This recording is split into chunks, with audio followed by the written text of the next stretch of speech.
আসসালামু আলাইকুম। আজকে রান্না করলাম দুম্বার মাংস মান্দি। এখানে লাহাম, এই যে প্রথমে লাহাম পাতিলে দিয়ে পেঁয়াজ, আদা, দারচিনি, এলাচি মশলা দিয়ে এটাকে সিদ্ধ করব 2.5 ঘন্টা।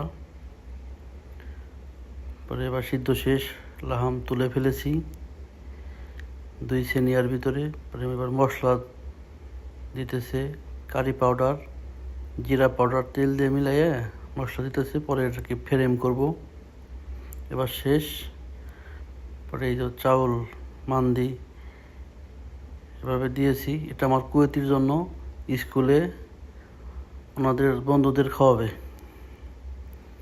পরে সাথে আমার ড্রাইভার, ওটা ইন্ডিয়ান ড্রাইভার, ও প্যাক করতেছে।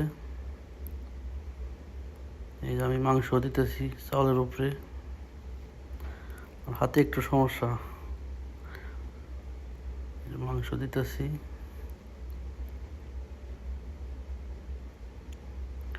এবার শেষের দিকে এখানে 14 জন মানুষের খানা শেষ।